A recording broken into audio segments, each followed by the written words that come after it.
when the voice cut through the stillness of the first-class cabin. Like a blade slicing open the air, every head turned in unison. I already said it. This is my seat. Just 2 sentences yet, enough to freeze the entire cabin mid-air, even though the plane had not left the gate. It was the moment that marked the beginning of a night none of the passengers on North Star Flight 271 would ever forget. Ethan Williams stood tall in the aisle, his shadow stretching across the navy blue carpet, his frame strong and athletic, like someone who had stepped out of an athlete's biography rather than that of a billionaire businessman. The cabin lights washed over his face, calm, unshaken, without anger, without tremor, carrying only a quiet steadiness, like an underground current waiting for the precise moment to surge. A few steps away, Melissa Turner, with her wavy blonde hair, deep red lips, and the confident posture of someone used to being served, not displaced, reclined in seat 1A as if it had belonged to her across lifetimes. She lifted her chin, her gaze sweeping over Ethan, the way a judge might glance at a contestant who had already failed before stepping into the room. "Maybe you should try economy," Melissa said, her voice sweet but cutting soft, but loud enough for 2 rows behind to hear. "This section is not for people like you." Whispers cracked across the cabin like lightning streaking through dark clouds. A man in a suit in seat 2B raised an eyebrow. A woman in 3C stopped typing. A college student clutched his phone, tighter thumb, hitting the record button with a tremor because he knew he was about to capture something viral. Even the first-class flight attendant, Brooke Adler, froze for a split second before slipping on her well-practiced professional smile and stepping forward as if preparing to handle the situation. But Ethan did not move. Inside him, no wave of anger rose. No something heavier and deeper simmered in his chest, the profound exhaustion that builds after thousands of moments spent being judged by appearance instead of by the journey endured. Someone else might have stepped aside, but Ethan was not someone else. He had promised himself long ago that the next time someone tried to push him out of a seat, he had paid for earned and rightfully claimed he would not take a single step back. "I booked seat 1A, he said, his voice deep and steady like stone anchored in a storm. "And I will sit in it." Melissa let out a short laugh, sharp like the sound of shattering glass. "You are overreacting. It is just a seat. But in first class, where every glance is sharp enough to cut the air, everyone understood this was not about a seat anymore. It was about boundaries, about power, about the assumptions rooted in the very first look." Brooke, the lead flight attendant, stepped between them, her smile tight, her eyes flickering with barely hidden discomfort. "Sir, our guest, Mrs. Turner, is a titanium member. She usually selects this seat. There may have been a system error." "The system did not make a mistake," Ethan replied instantly, without raising his voice, yet something in his tone made the 3 passengers in the front row stop breathing for half a second. "And I am not switching seats." But what shook the cabin was not the words he said. It was the way he said them. Calm, confident. Not like a man fighting for a seat, but like a man who knew he had every right to stand where he stood. Melissa narrowed her eyes, as if noticing something that did not fit the narrative she had crafted for the man before her. Hoodie sneakers, a simple watch, mostly hidden beneath his sleeve. She tilted her head, her gaze slicing like a scalpel. "Comfortable, aren't you? People who fly as much as I do never behave like this." Ethan met her stare directly. "Maybe that is because I am not someone who just flies often." I am someone who pays for the seat I choose. Murmurs spread. He should get up. Why won't he move? Just look at how he is dressed. Yet beneath those whispers, there was another gaze from a young woman in row 4, dark eyes. Focused phone raised, recording with the red light pulsing. Zoe Kim, who had no idea that her video would explode like dynamite just minutes later. Brooke inhaled sharply, swallowing her discomfort. Mr. Ethan, you can move to seat 2C. We will compensate you for the inconvenience. And for what reason, Ethan asked sharp as a needle. Because she prefers this seat, the air thickened like frozen honey. In that moment, most people in the cabin could not see it, but Ethan felt clearly a deeper pulse in his chest, the familiar ache of a man who spent a lifetime proving his presence was legitimate. Still, he stood firm like a boulder, rooted in a rushing river. And then, as if determined to push the moment toward collapse, Melissa uttered the sentence that would later become the biggest slap of her life. People like you always blow things out of proportion. 2 seconds of silence. Then the sound of shocked gasps. Phones clicking into record mode. Someone whispering, "Oh my God, she really said that." But Ethan did not react, did not laugh, did not flare up. He simply looked at her with the stillness of a winter lake, a quiet so unnerving it felt more dangerous than a storm. That stillness was the warning bell. Because he knew just one more step, just one more word, and everything would flip.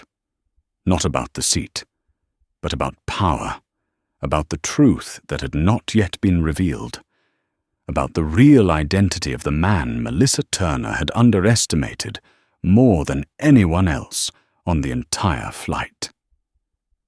Ethan drew in a slow breath, his lungs filled with a sensation he had felt exactly twice before in his life. Once when he signed the papers to establish his company, the second time when he signed the agreement to purchase 36% of North Star Airlines. The third time was now, and no one, absolutely no one in that first-class cabin knew they had just crossed a line they had no right to touch. The real story was only beginning.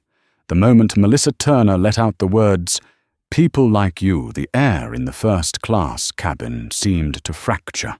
Avoidant glances, sharp breaths, and several phones, lifted higher cameras pointed directly at a confrontation now hotter than the aircraft engines outside. Ethan Williams remained standing, shoulders straight face, unshaken, but in those deep brown eyes, something had shifted. Not anger, not hurt, but a closing, an invisible door locking with a cold click inside his mind. Melissa did not see it, and that was exactly what would drag the entire flight into a storm no one could predict. Right then, the curtain separating first class swung aside. A man appeared, tall, broad-shouldered, salt and pepper hair, deep creases around his eyes, giving him the stern presence of a posted warning sign. Captain Frank Dalton. 40 years in the profession, iron-willed, committed to 3 principles: keep the plane on time, keep passengers under control, and keep every incident quiet enough to stay out of the news. Today, every principle he lived by was about to be crushed. Frank stepped into the aisle with a silence that made the entire cabin hold its breath. His shoes thudded against the carpet in a steady rhythm like a hammer driving in nails. "What is going on here?" he asked, voice low but weighted. Before Ethan could respond, Melissa shot upright as if she had spotted a savior. Thank God. "Captain, this man." She launched into a version of the story she had already rehearsed in her head, her tone sugary, tinged with performative fear, hoping to paint herself as the helpless victim in a crowd eager to be swayed. "He is causing a disturbance. I just want to sit in my seat like every flight. I am a titanium member. I do not want the flight delayed, just because I want to sit in the seat. I paid for Ethan, cut in his voice, smooth as water, yet sharper than forged steel. Frank turned toward him, his stern features tightening slightly. "Sir, let me see your boarding pass." Ethan handed it over without hesitation. No fear, no trembling. Frank glanced down. 1A, valid check-in. Full fare, matching the system, undeniable.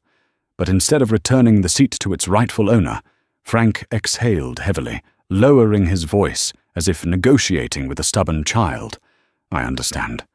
But Mrs. Turner is a long-time, loyal passenger. We can offer you seat 2, see very comfortable, spacious, all first-class, benefits included."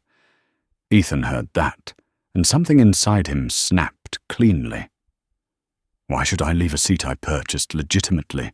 he asked, not angry, only stating a truth as natural as gravity. Frank looked around the cabin, eyes watching, cameras recording, breath held tight like a fuse ready to ignite. He did not like this. He wanted it extinguished quickly. "We are trying to find the best solution for all passengers." "Not all," Ethan replied. "Just one." Melissa crossed her arms, chin tilted. "You are making the whole plane late. You should know better." From row 4, Zoe Kim spoke, her voice soft, yet razor sharp. "He just wants to sit in his correct seat." "How is that causing a disturbance?" A few passengers nodded. A middle-aged man muttered, "It is clear as day, and they still want to blame him." Frank glanced over, irritated. He hated being filmed, hated live streams. But the cabin was now a kicked hornet's nest, and he was the one standing in the swarm. "Mr. Williams?" Frank lowered his voice. "We can resolve this quietly." "No," Captain Ethan replied, locking eyes with him, the calm in his stare, so sharp it made Frank lose balance for a split second. "I want to resolve it correctly." That sentence landed softly, yet carried enough weight to pull the air downward. Everyone knew that correctly meant Melissa was entirely in the wrong, and Captain Frank Dalton had just planted himself on the wrong side of the line. Still, he grasped for control. "Sir, I am offering a reasonable solution. If you continue refusing to cooperate, you may be asked to leave the flight." Melissa smiled, lips curling in premature victory. Brooke, the flight attendant, looked toward Frank, her eyes reflecting pure anxiety. She knew from the moment Frank issued a threat, the situation had crossed a point of no return. That was the switch you could not unflip. But Frank did not see what every passenger saw. Ethan's calm was not the calm of someone powerless. It was not the calm of someone begging. It was the calm of someone standing on a mountaintop, while others at the base believed they were above him. Ethan looked directly at Captain Frank, his voice lowering to a statement rather than a request. "Captain, you should choose carefully. Some decisions do not stay inside this cabin." Frank did not like that line. To him it sounded like a threat. It was not. It was truth. And the only warning Ethan was willing to give. Melissa scoffed, triumphant. "Oh, please, another person trying to make a fuss to get compensation." Gasps rippled through a few passengers. But the biggest shock was about to land, triggered by a tiny shimmer beneath Ethan's sleeve that caught the eye of a passenger in row 2. A watch. Not just any watch. A Patek Philippe Grand Complication. A limited model only the ultra-wealthy ever touched. The man whispered, voice trembling, despite trying to contain it. "Dear God, that watch is worth hundreds of thousands." "Who is he?" Melissa was only 3 steps away, yet completely oblivious that this tiny detail was tearing apart the illusion she had built in her mind. She still believed she was arguing with a black man who accidentally wandered into the wrong first-class seat. She did not know, and neither did the captain, that the moment they misjudged Ethan Williams was the moment they signed their own verdicts. Frank adjusted his cap and barked softly. "Mr. Williams, this is the final decision. Either move seats or leave the plane." And then Ethan exhaled gently, as if his patience had stretched to its final edge. His eyes changed. Not anger. Choice.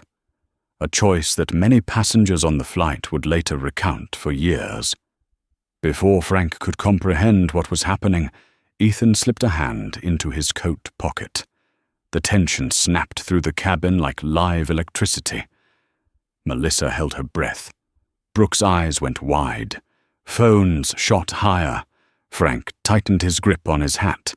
And then Ethan pulled out a phone. He unlocked it, swiped exactly 3 times. A blue icon appeared.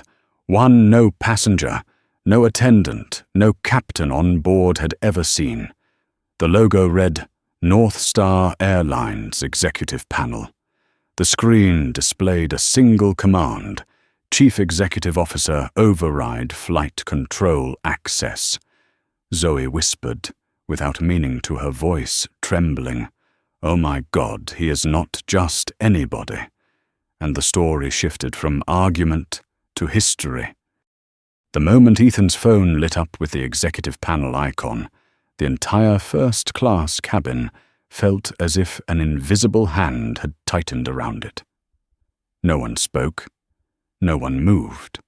Only the soft blue glow reflected across Ethan's calm face, a calm so absolute it was frightening. Captain Frank Dalton frowned, unable to understand what he was looking at. He stepped closer, his voice low and sharp. "What do you think you are doing, Mr. Williams? I am ordering you to put that phone away." And Ethan did not look up. His finger continued moving across the screen, every motion precise, confident, deliberate, the movements of someone used to controlling an entire system, not a passenger staging a scene. Melissa Turner, standing a few steps away, squinted at the unfamiliar logo. She did not recognize it. But a passenger in row 2, a tech specialist, recognized it instantly and nearly dropped his own phone in shock. "No way, that is the company's internal executive interface," he whispered, voice trembling like someone witnessing something impossible outside of a movie. Brooke Adler saw the logo too, but her mind refused to accept what her eyes were showing her. She whispered under her breath, barely audible, "No, that cannot be real." But Ethan was not pretending, and he operated with absolute control. He tapped the large command at the center of the screen. "Chief Executive Officer, override access code required." The cabin plunged into absolute silence. Melissa let out a scoffing laugh, trying to cover the fear rising inside her. "What do you think you are doing? You cannot use some fake app to scare people." And then Ethan entered the code. 6 digits. Not a moment of hesitation. 1 second later, the control panel turned red. A cold, clear line appeared across the screen. Executive command enabled. Almost instantly, the radio unit clipped to Captain Frank's shoulder, began beeping rapidly, like an emergency alarm. A tense voice echoed through the silent cabin. "Flight 271. This is Tower Control. We have received an internal freeze order on your flight. You are to halt all takeoff procedures immediately. Repeat, stop immediately." Frank froze. Tower, who issued that order? He asked, his voice trembling slightly. Something no passenger had ever heard from the veteran captain. The order was issued from executive level. System shows Chief Executive Officer access. Frank whipped around to face Ethan. Melissa's perfectly made-up face drained of all color. Zoe Kim covered her mouth, her heartbeat thundering like war drums. Passengers everywhere raised their phones higher, afraid to miss a single second. Ethan lifted his head for the first time since opening the phone. His eyes met the captain's, not angry, not threatening, but calm with the kind of certainty that announced a truth rather than a threat. "I told you," he said, voice low and sharp as wind slicing across steel, "some decisions do not stay inside this cabin." Frank could not form a single word. He felt his world a world of order, hierarchy, and unquestioned authority collapse in front of him. "Who are you?" He whispered the question, raw, stripped of pride. Ethan slipped the phone back into his coat pocket, a small gesture that somehow made the tension in the cabin feel explosive. "Ethan Williams," he said, "Chief Executive Officer of Williams Dynamics." A sharp gasp broke out behind him. Someone dropped their phone onto the floor. A woman whispered, "My God, his company operates North Star's internal systems." Ethan continued, voice steady with a chilling composure. "And I am also the controlling shareholder of North Star Airlines." Melissa Turner stood frozen like a marble statue. Every drop of blood seemed to drain from her face. The words she had spat earlier, "This area is not for people like you," now twisted back like a blade. Brooke wished she could disappear through the floor. In all her years as a flight attendant, she had never imagined facing a mistake so catastrophic it could bury her entire career. Tower Control's voice returned over the radio. "Flight 271 confirmed the flight is frozen. You are to return to Gate 18. All operations are suspended, pending executive instruction." Frank swallowed hard, his hand trembling, as he lifted the radio. "Copy returning to Gate 18. Melissa let out a faint, choking sound, not from sadness, but from the sheer shock hitting her like a physical blow. No, this cannot."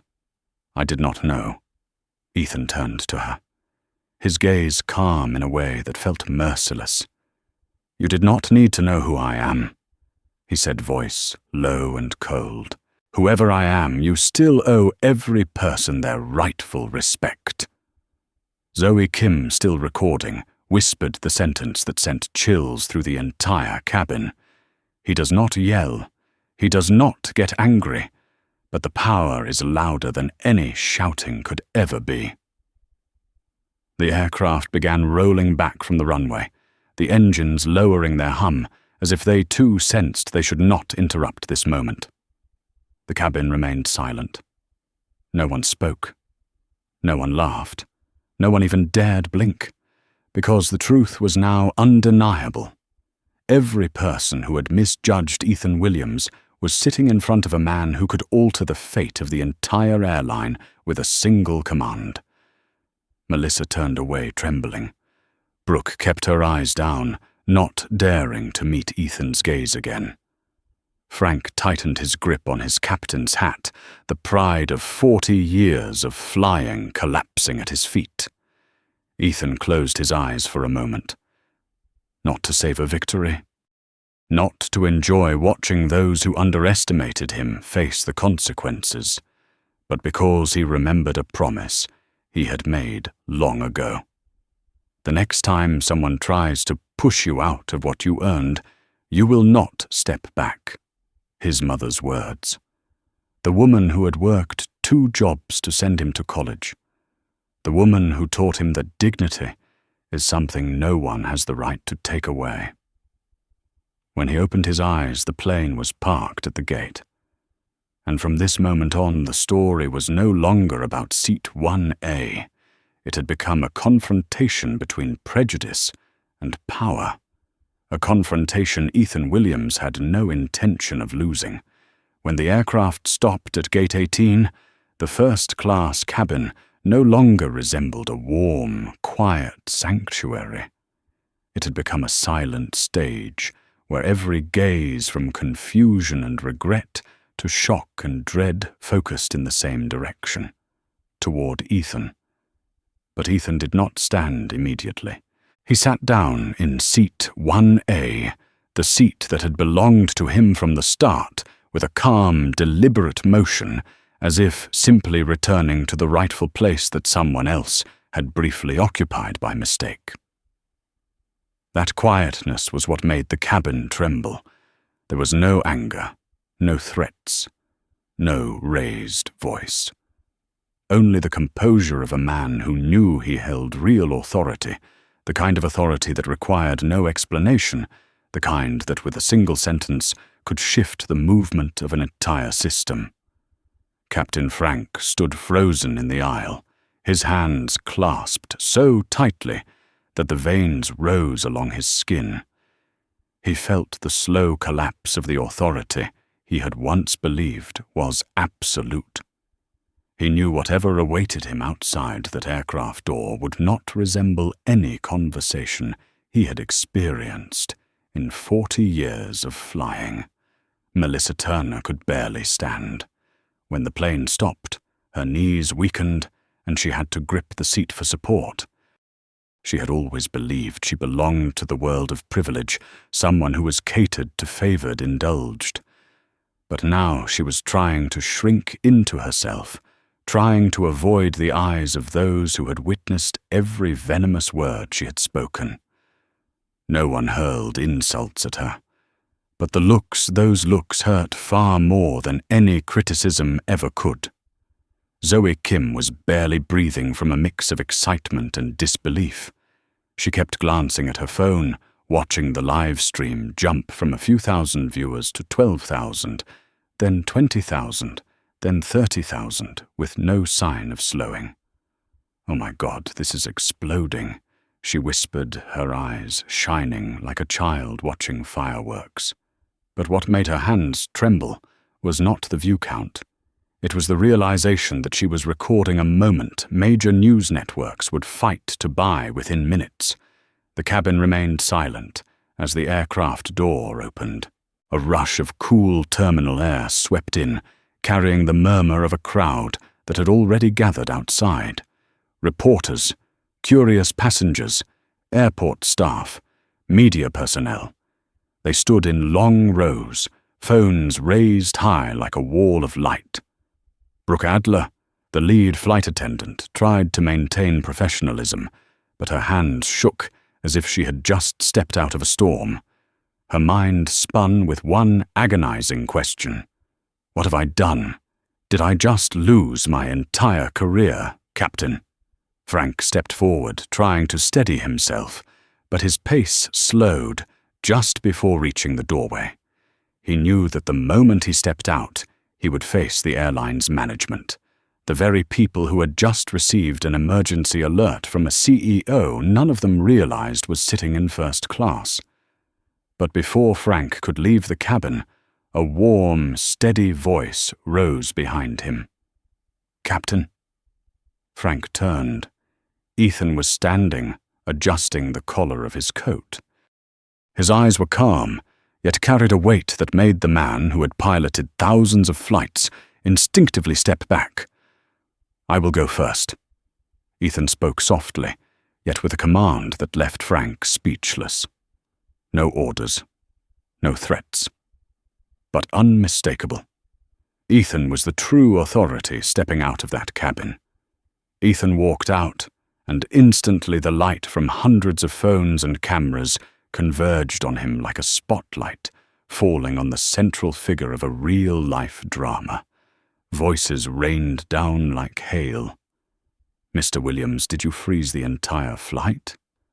Was this discrimination? Are you planning to sue the airline? Have you notified the media?" But Ethan did not answer immediately. He stopped in the open space between the aircraft door and the terminal, his breathing steady as his gaze swept across the crowd before him. Then he spoke. Not loudly, not harshly, but with every word dropping like a stone into still water. "What happened today," Ethan said, "is not about a seat. every camera lifted higher. It is not about ticket class. It is not about titanium or platinum. It is about the simplest thing, respect. The terminal fell silent.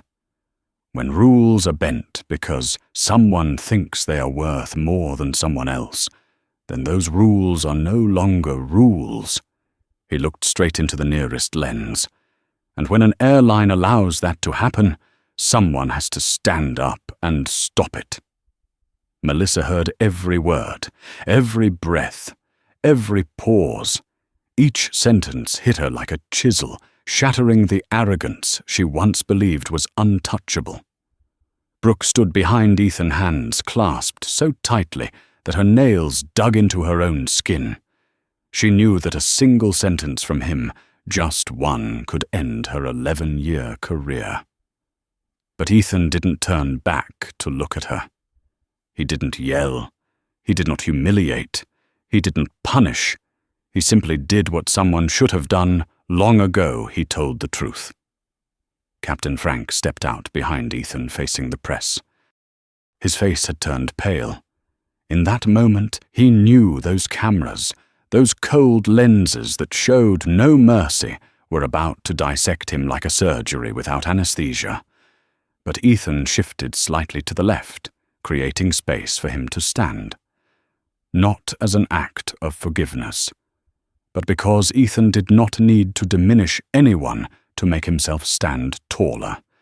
And in that very moment, everyone around them finally understood. Power does not come from shouting. Power is when you do not need to shout yet. The entire world stops to listen. The flight was frozen. The media erupted. The airline trembled. Staff shook with fear. And in the center of that chaos, Ethan Williams stood unmoved, like an anchor in a raging storm. Because from the very first moment of confrontation, he had known one truth. People may underestimate him, but they would never make him back down. And this story was nowhere near its final chapter. The headquarters of North Star Airlines in Chicago had never fallen into chaos the way it did that afternoon. The conference room on the 35th floor, a space reserved only for high-level strategic meetings, glowed with bright lights, even though the sun was still pouring through the windows. Laptops snapped open again, and again phones rang non-stop, and alerts flashed across screens like warning signals on a spacecraft, moments before it explodes.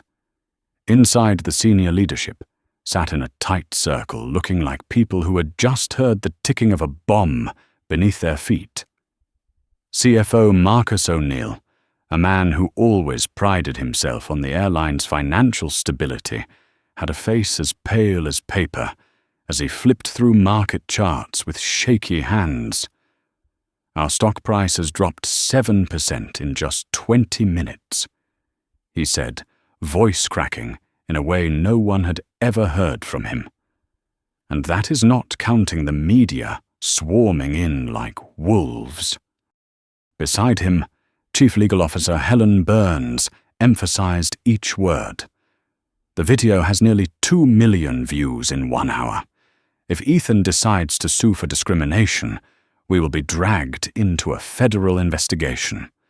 The FAA, the Department of Justice, the media, everyone will be coming for us.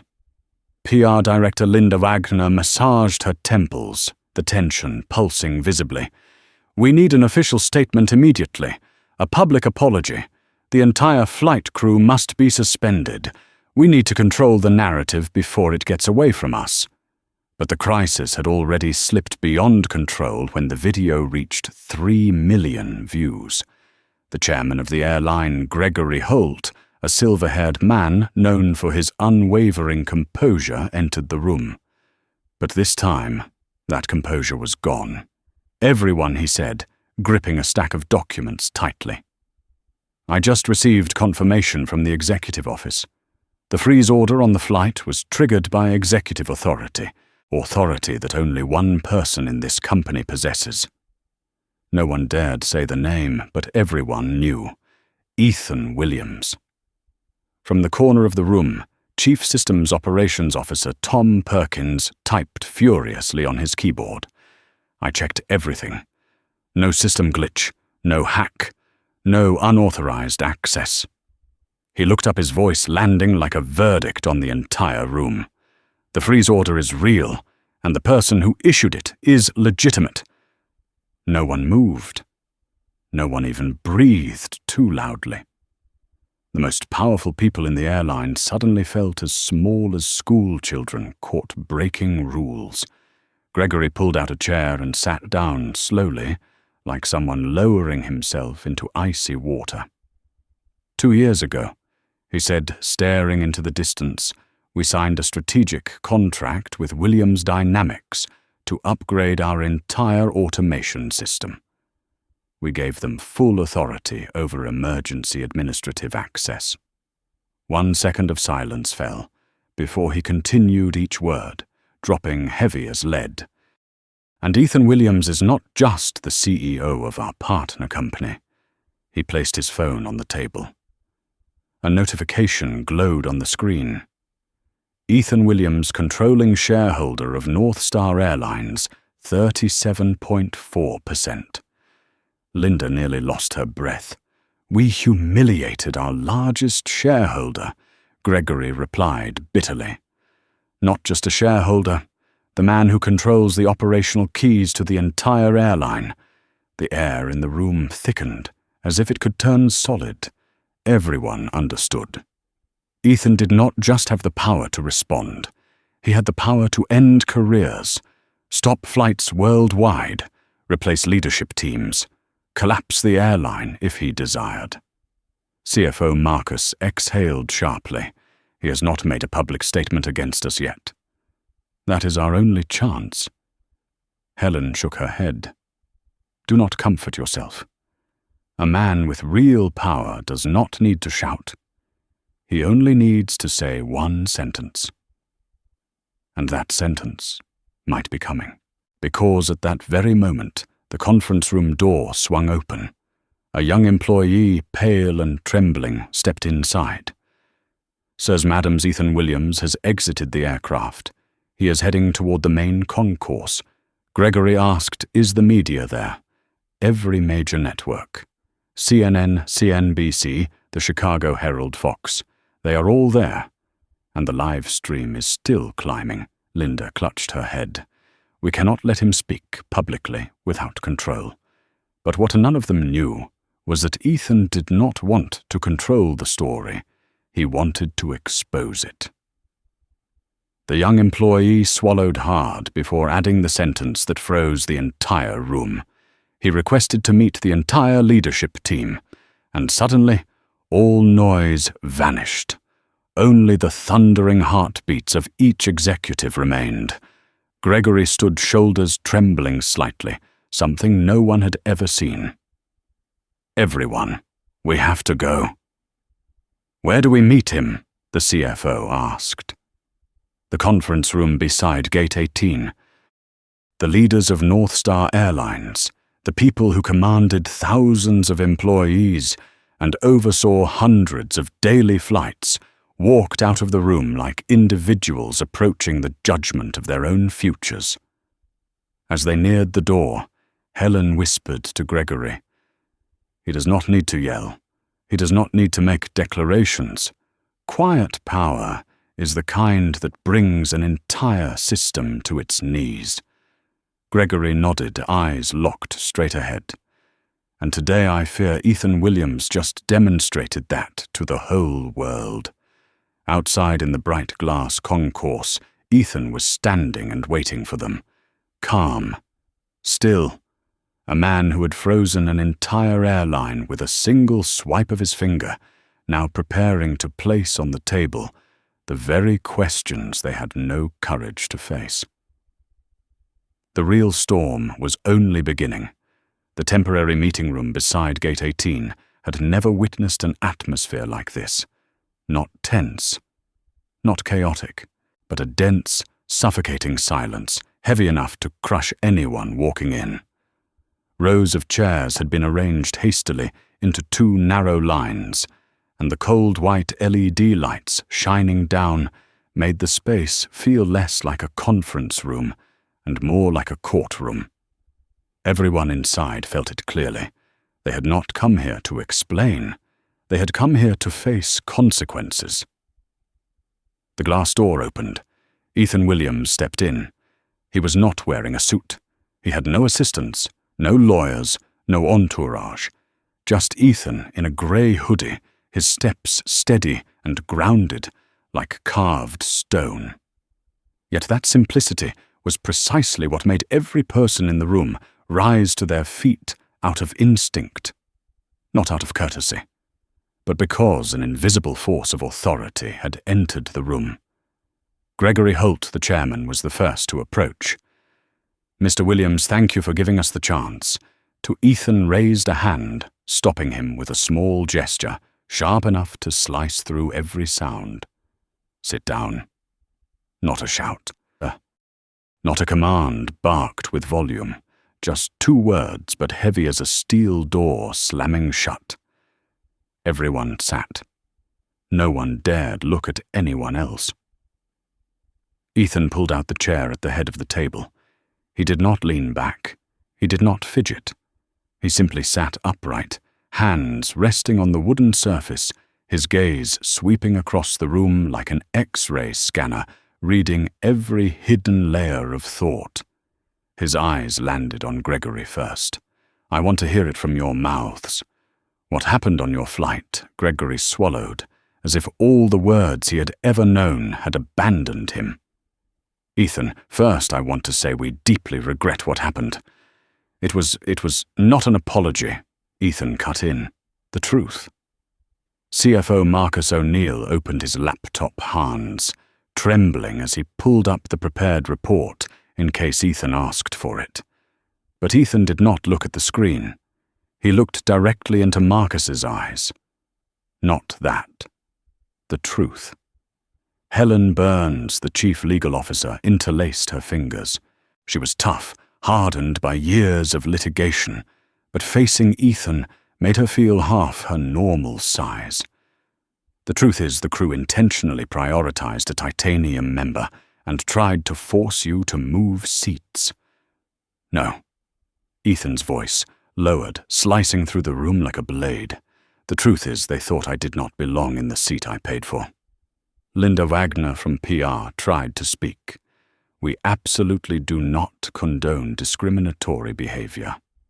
Ethan turned his head toward her, his gaze metallic cold. "Then why has it been happening for years? How many cases like mine have you buried?" Linda froze. Words died in her throat. Ethan slowly pushed his phone toward the center of the table. "Data. My team analyzed 4 years of passenger complaints across the entire North Star system." His voice deepened, every word landing with the weight of iron. 15,000 complaints involve discrimination. Marcus's head snapped up, horrified. 15,000. "And do you know the most interesting part?" Ethan asked. No one answered. He answered for them. Only 2% were taken seriously.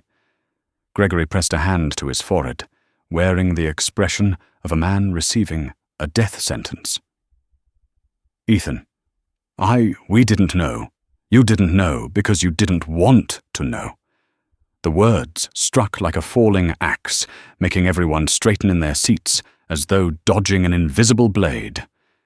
Then Ethan turned toward Captain Frank Dalton, who sat at the far end of the table with both hands clenched tightly, like a man awaiting punishment. "And you, Ethan, said, 'Do you remember what you told me on that plane?'"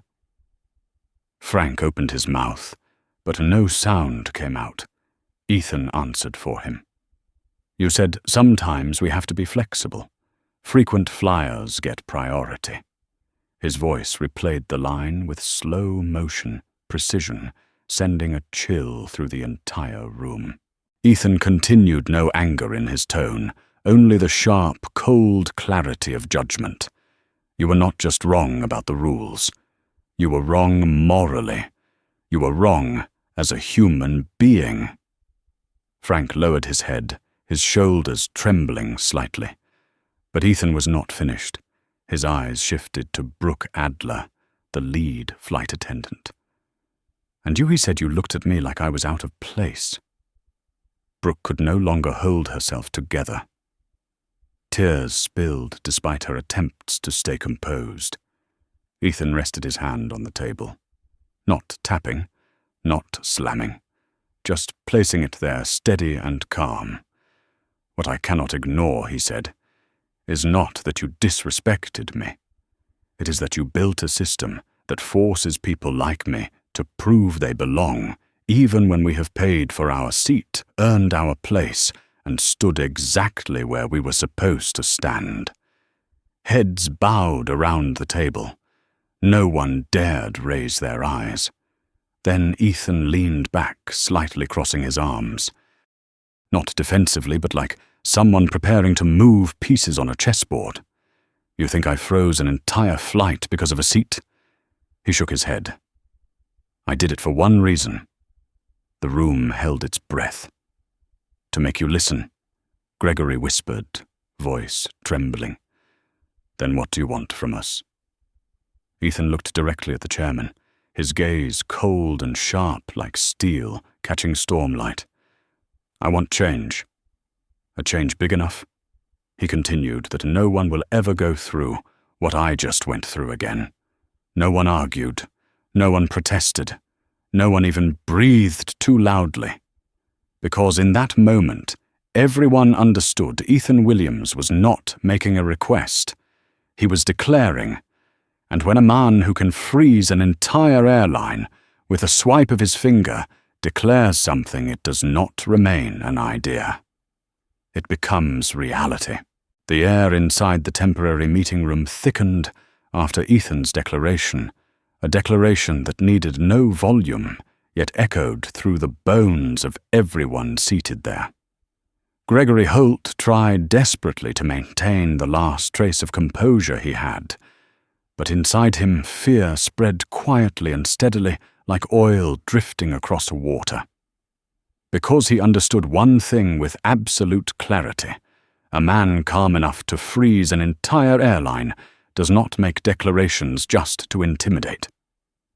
Ethan leaned forward, fingers interlocked, eyes fixed on the large screen mounted on the wall. "Let's begin," he signaled. A member of his data team summoned urgently opened a laptop and connected it to the main display. Charts and graphs lit up the room in cold blue light reflecting off the pale faces of the leadership team. One red data column glowed at the center. 15,000 complaints, Ethan repeated his voice, steady and cold. In the past 12 months. He switched to the next slide. 98% of them were closed without any investigation. Helen Burns swallowed hard. Who approved that Ethan did not look at Helen?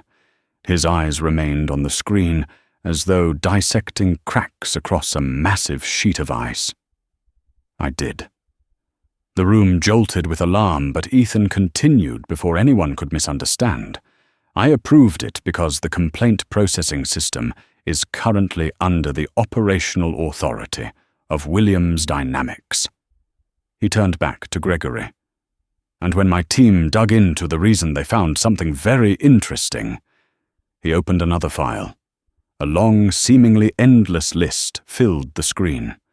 Bold letters across the top read, "Internal report staff, involved in bias or discriminatory behavior, breath caught in every throat, a long list, an extremely long list, names, dates, brief notes, detailing incidents across 4 years.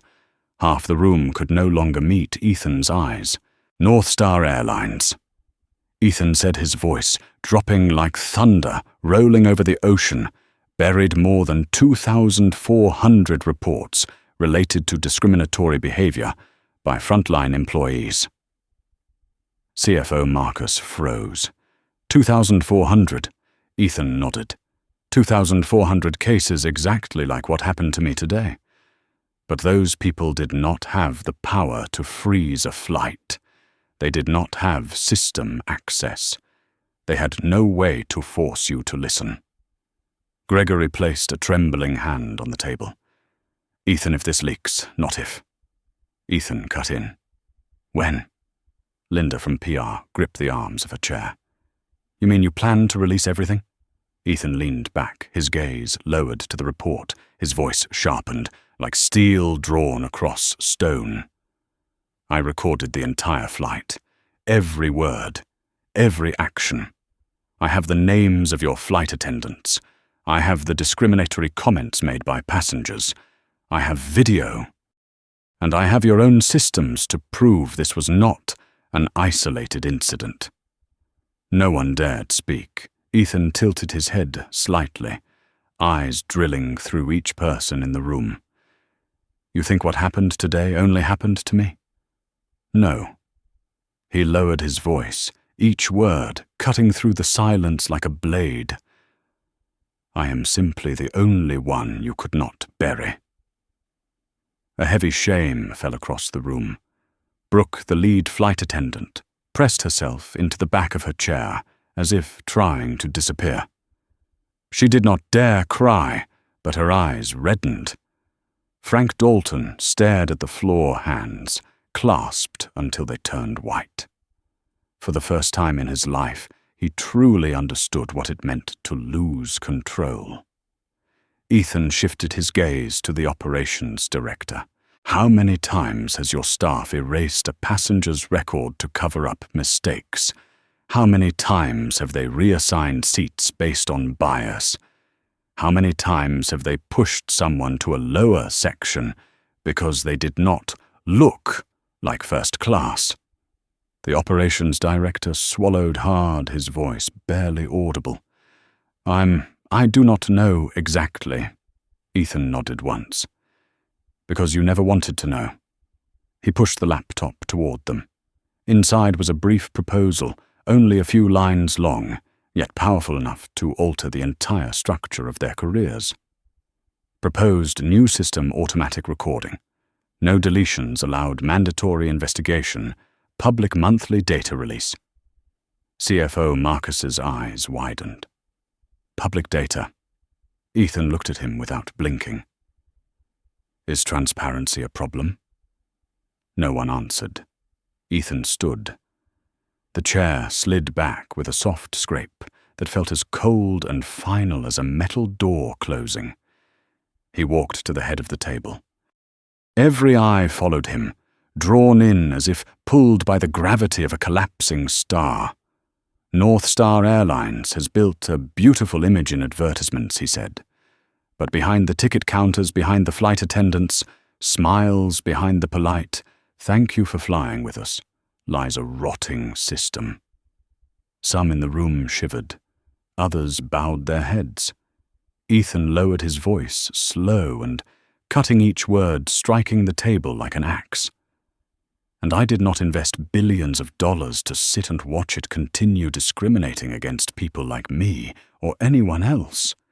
Gregory whispered, trembling. Mr. Williams, we will do anything you ask. Ethan met his gaze, his expression neither softened nor cruel. Only honest. I do not need your promises. I need your change. Silence swallowed the room whole. Outside, the reporters' voices rumbled like waves crashing against cliffs, but inside all that remained was the pounding of hearts and the unmistakable sense that a seismic shift had begun, one that could transform not only this airline, but the way air travel treated passengers across the entire United States. Ethan looked at each person one final time. This conversation, he said, is only the beginning. Then he turned and walked out, leaving behind a room full of powerful people who for the first time no longer knew where they stood within the very system they claimed to lead. Ethan stepped out of the temporary meeting room, leaving behind a silence as heavy as ash after an explosion. But beyond that glass door was another battlefield entirely. The long hallway leading to the passenger lounge was filled with chaotic noise. The rapid clicks of cameras, reporters shouting his name, the whirring of video rigs powering up, and conversations spreading like a tidal wave. Yet Ethan walked through it all with a cold, steady composure, as if every step he took was falling exactly where it was meant to be. Not everyone carried that calm. A few steps behind him, Captain Frank Dalton and Brooke Adler exited the room, looking like two people whose veins had just been drained of blood. Frank glanced around, with hollow eyes, a man lost in the center of a storm. Never in his life had he felt every stare cut into his pride like sharp blades. He had been used to respect, deference, recognition, but now he felt like an aging ship hauled into a scrapyard. Brooke was different. She walked behind Frank, clutching her notebook, her eyes red, her lips trembling. She was not afraid of losing her job. She was afraid that what Ethan said was true. Afraid she had become part of a system she once believed she served with pride. A system that, under the harsh light of truth, had long been rotten. But what shook her the most was not Ethan's words. It was the way he looked at her. Not with contempt, not with anger, not with any intention to humiliate, but with quiet disappointment, sharp enough to cut deeper than any reprimand. It forced her to confront the truth she had been avoiding. She was wrong, and wrong beyond justification. Meanwhile, the media flood intensified. Reporters crowded in, shouting, "Mr. Williams, do you intend to fire the entire flight crew? Do you believe this is a case of systemic discrimination? Are you planning to sue North Star Airlines? Will you be giving a statement to the press today?" Ethan did not answer. He kept walking, his gaze slicing through the crowd like a blade, untouched by any emotion, and that silence only made them more desperate. When he did not speak, they were forced to guess. And Ethan's silence became his loudest response. But not everyone watched from afar. In a corner of the hall, Zoe Kim, the student who had live-streamed the incident, still held her phone toward Ethan. The stream had surpassed 120,000 viewers watching in real time. Comments flooded the screen like a waterfall. "Stand tall, Ethan. This is history.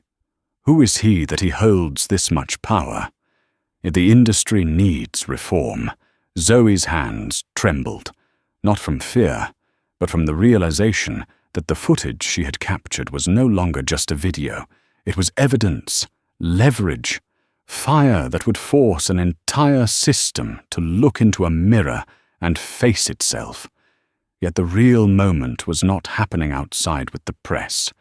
It was unfolding behind the scenes in a small room near the jet bridge, where employees had gathered to face an unexpected meeting with Ethan. When the door opened, 3 people sprang to their feet as if jolted by electricity: Captain Frank Dalton Brooke Adler and another supervisor, Darrell Simmons, the regional head of service quality for the Midwest. They waited for Ethan. No one spoke. Frank stood tall and drew a deep breath, but the hand hidden behind his back still trembled. His collapse did not come simply because Ethan held immense power. It came from a painful realization. In the most crucial moment of his career, he had chosen wrong. Darrell Simmons swallowed hard, sweat forming at his temples. He knew exactly who Ethan was, at least on paper. But he had never imagined that man would be standing in front of his front-line staff. God, he thought, how do we survive this?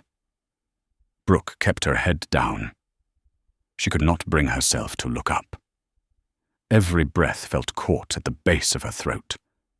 When Ethan entered, the door closed quietly behind him. The only sound in the room was the faint hum of the air conditioner. and a silence sharp enough to cut. Ethan looked at each of them. None dared to look back. No one wanted to meet the eyes that could slice through excuses and reach the last layer of conscience. "What I want," Ethan began, his voice low and even, "is not an explanation, and not the words 'I did not mean it.'" Frank bowed his head deeper. "I want you to tell me," Ethan continued, "when you saw me standing there, why was your first assumption that I didn't belong?" No one answered. No one dared. Ethan stepped closer. "Do you know," he said, "how many times in my 40 years I have heard that sentence?" Brooke broke into tears. Not loud, just 2 quiet streams down her cheeks. Ethan did not soften, but his voice shifted ever so slightly, a barely perceptible gentleness beneath the firmness. "I thought, at least in first class, where everyone pays to be treated equally, I would not have to hear it again." Frank opened his mouth, perhaps to apologize, but Ethan lifted a hand, stopping him. "Do not say sorry. I do not want personal apologies." His eyes locked on theirs. "I want something better, change." He turned toward Darrell, who was drenched in cold sweat. "Mr. Simmons, you oversee service quality. You explained to me why thousands of discrimination reports were buried." Darrell trembled. "Mr. Williams, we were under pressure for customer satisfaction scores, and the old system, it did not." "Do not blame the system," Ethan said. "Because I am the one who built that system." Darrell fell silent. Ethan stood in the middle of the room. His eyes no longer held anger or disappointment, only resolve. Change begins today. Frank lifted his gaze, weary-aged. What do you want us to do?" Ethan looked at all three. His eyes carried the kind of light that made them feel as though they were witnessing a storm forming at sea. Beautiful, powerful, inevitable. "I want the truth from you," Ethan said slowly. "Not for judgment, but to rebuild the way you treat passengers. Because if one day the person in my position is not me, but a child, a vulnerable person, someone with no voice." He paused, eyes piercing through each of them. "I need to know that you will not push them down simply because you decided they do not belong." The three stood in silence, because they knew in that moment everything had changed, not just for them, but for the entire airline. Ethan stepped out of the room, leaving behind 3 people facing themselves for the first time.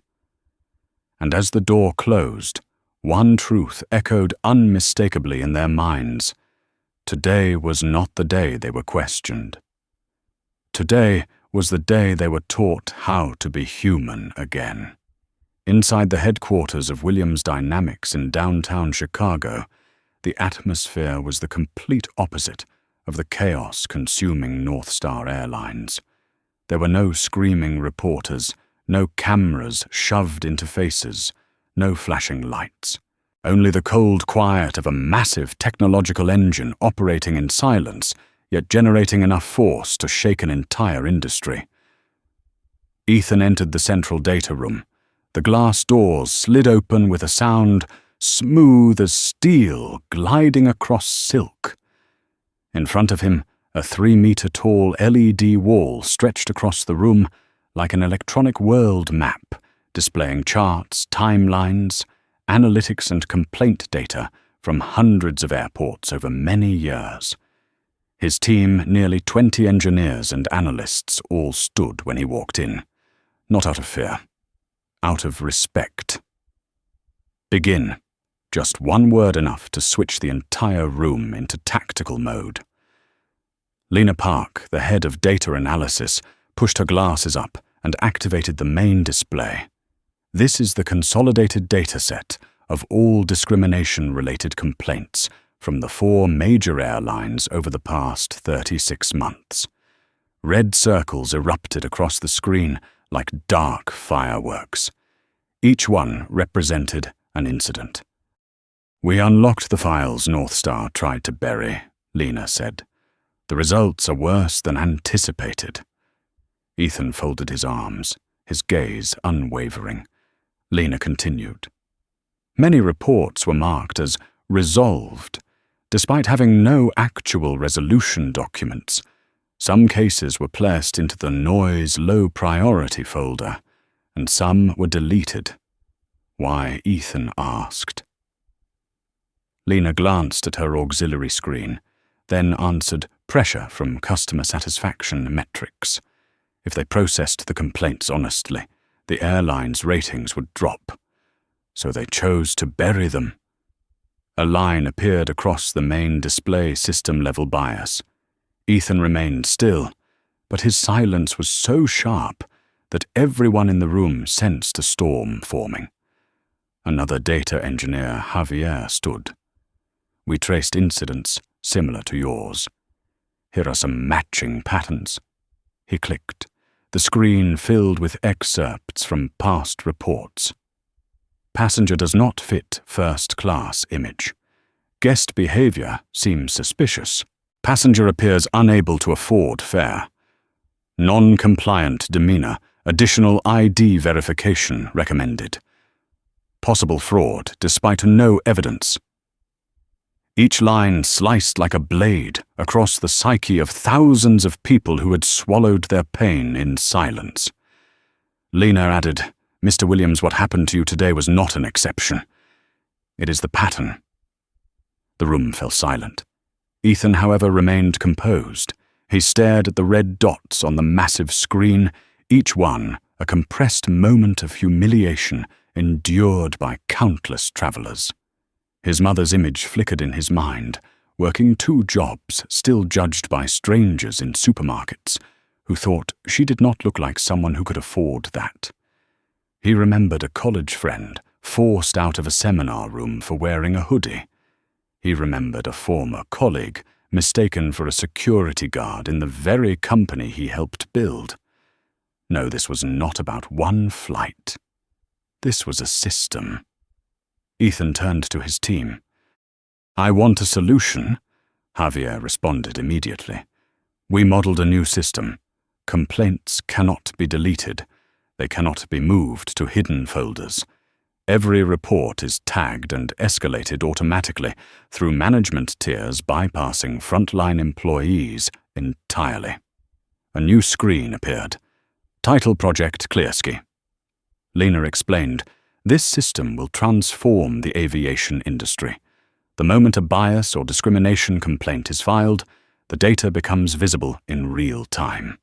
Airlines cannot bury it." Another engineer added, "We also integrated AI that evaluates language and staff behavior, cross-checking it against FAA regulations. If a flight attendant uses a phrase like, 'you people,' the system logs it instantly." The room quieted. Everyone understood they were touching the industry's deepest wound. Ethan looked at each of them. "How long?" Lena answered. "If we prioritize all resources. 2 weeks for test runs. 1 month for full deployment at North Star. 3 months for sector-wide implementation." Ethan nodded, once a small motion that felt like the launch signal for a historic campaign. "Do it," Lena asked. "Should we announce it?" Ethan looked at the reflective glass panel, seeing his own calm, sharp, resolute expression. "No, not yet." He turned to leave, but paused at the door, delivering a line that sent chills through the room. "Before I reveal Clear Sky, I want North Star Airlines to speak the truth first. And when they do, we will bring out the evidence." The door shut behind him. Inside, the engineers exchanged looks, wordless but unified by one realization: they were not just building software. They were rewriting the ethical foundations of an entire industry. And as Ethan walked down the long corridor lined with steel and glass, he knew exactly what this meant. He was not acting for himself. He was acting for the hundreds of thousands who would never have the power to freeze a flight, just to say, "Respect us." And that revolution was only beginning to rise. By the next morning, the sky over Chicago carried a silver-gray tone, like a curtain being drawn for the final act of a grand performance. The headquarters of North Star Airlines seemed to tremble under an invisible weight.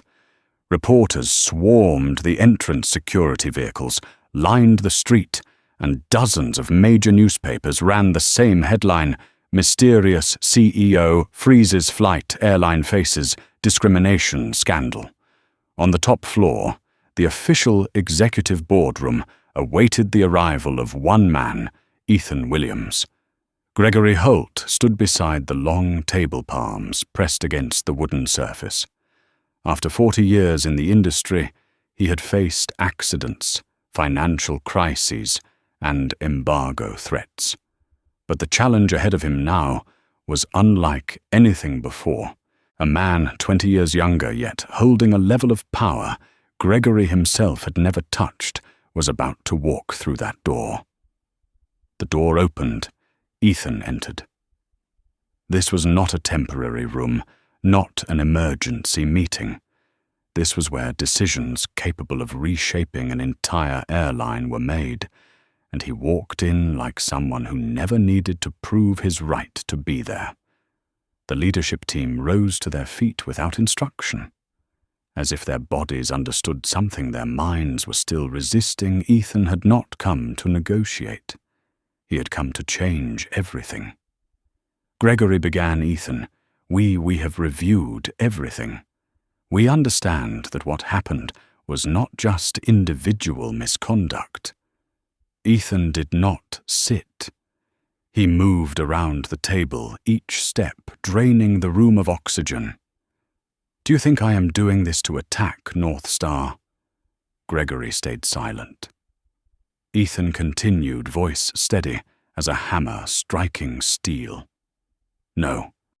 I am doing this for the thousands of people who were pushed to lower seating without anyone documenting it.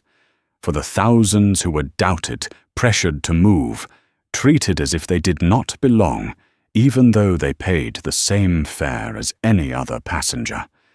He stopped at the far end of the table. "And for all those people who never had the power to freeze an entire airline just to make you listen," Marcus spoke carefully. "Mr. Williams, what exactly do you want to change?" Ethan looked toward the large meeting screen. A slide projected from his laptop appeared: "Clear Sky Initiative Aviation Reform Launch." No one breathed.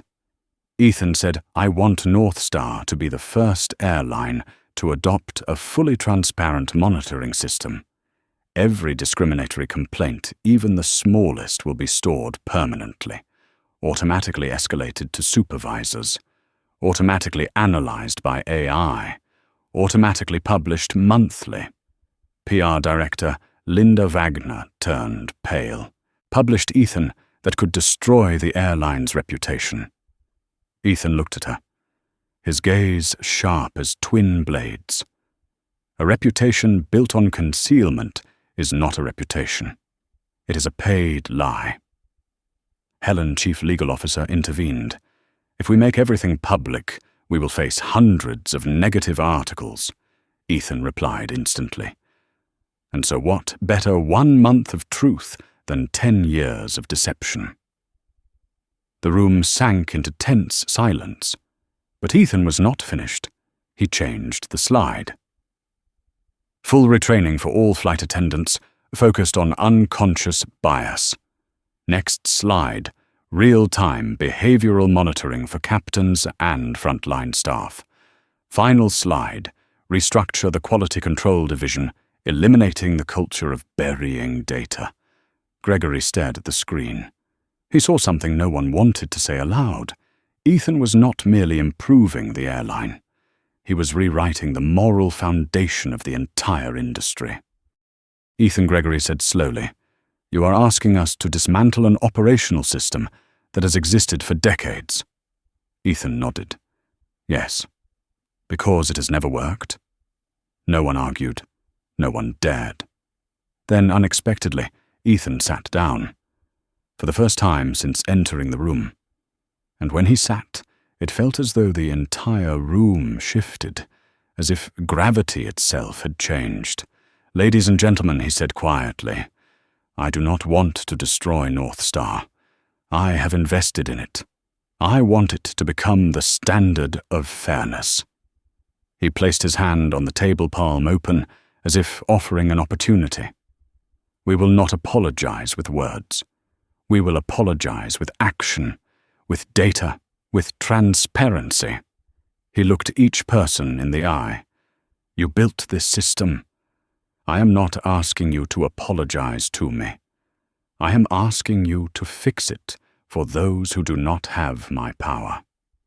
1 second, 2 seconds, 10 seconds. Silence hung over the room like stone. Then Gregory rose slowly, as though making the most important decision of his life. "I agree." Marcus stood next. "So do I." Helen inhaled deeply. "We will implement everything you require." Linda nodded. "We will change." And then they all stood. A rare moment in which the most powerful figures of a major airline bowed not to a man but to a principle. Ethan stood as well and bowed in return, not like a victor, but like someone beginning a new journey. He turned to leave when Gregory called out, "Ethan, do you really believe we can change the entire industry?" Ethan paused in the doorway, looking forward, as the light from outside traced across his face. "I do not believe," he said softly, yet his voice rang like a metal bell. "I know." As he stepped out, the crowd outside erupted a crashing wave of chaos and history blending into one moment. Because that day, people realized something profound. Some victories do not come from shouting, but from steadiness. Some revolutions do not begin with blood, but with truth. And sometimes, when one person dares to stand at the right moment, the entire world must change its flight path. When looking back at the entire story, sociologists and behavioral management experts all agree that the moment Ethan stood his ground was not just an act of defending a seat, it was a rare point of impact, where human dignity forced an entire system to look at itself.